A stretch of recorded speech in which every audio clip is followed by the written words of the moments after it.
I think you go into a game Yeah. expecting to play 48, but I think once you get to that fourth quarter and it's like 5-6 minutes left, you're like, yeah, I'm about to play the whole game for sure. Jalen Brunson played 48 minutes.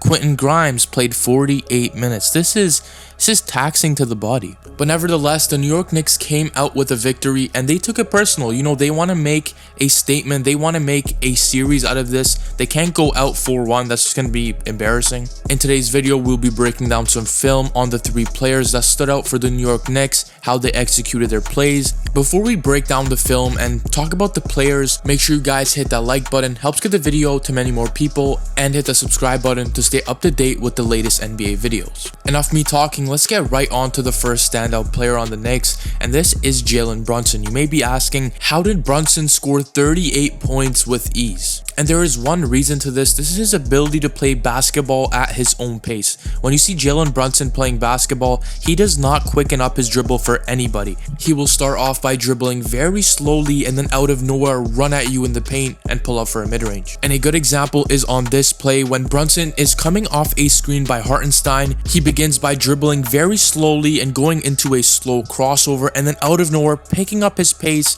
making the defender believe that he's going to drive, but in reality he pulls up for an easy mid-range jumper. Similarly, on this play, Jalen Brunson takes the ball up slowly, and then out of nowhere he stops picking up his dribbles, going left, right, and then pulling up for an easy mid-range shot. All of the moves he does are very deceiving, and you never know when he could pick up his speed, so even when he dribbles this slow, it's still very hard to guard. On top of all this, Brunson does what he does best, and this is getting everyone else involved. He had 7 assists in the game, and he had some crazy cross-court passes to shooters in the corner, and they knocked down the 3-point shot. And to everyone that doesn't think that Jalen Brunson was worth this much money during the free agency, you guys are crazy, because now Jalen Brunson is underpaid. He's not overpaid. Second of all, we have to give some props to Mitchell Robinson. During the end of the game, it was a hack of Mitchell Robinson. It was literally Shaquille O'Neal at the free throw line all over again. But Mitchell Robinson knocked down 4 of his 8 free throws, which sounds bad, but for Mitchell Robinson, that's pretty goddamn good. Mitchell Robinson was also grabbing some crazy rebounds, and I'm telling you, in the playoffs, when you get some offensive rebounds, it is so important because you get second chance opportunities, and this means that you shoot more shots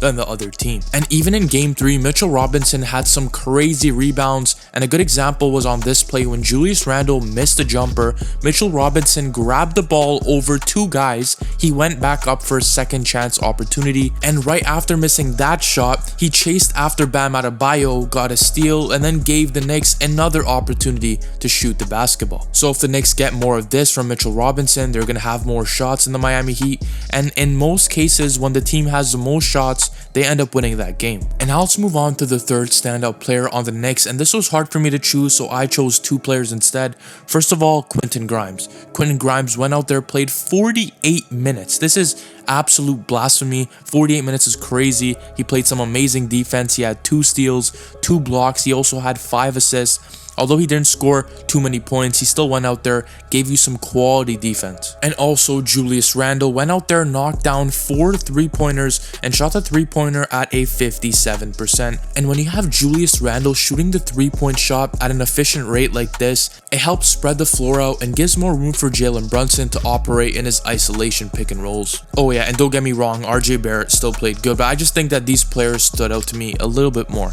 But if you enjoyed today's video, make sure you hit that like button. Let's get this video to 500 likes. And if you're new to the channel, make sure you hit that subscribe button so you're up to date with the latest bangers that I put out. That's been all for your boy Mosey Hoops. I will catch you guys in the next one.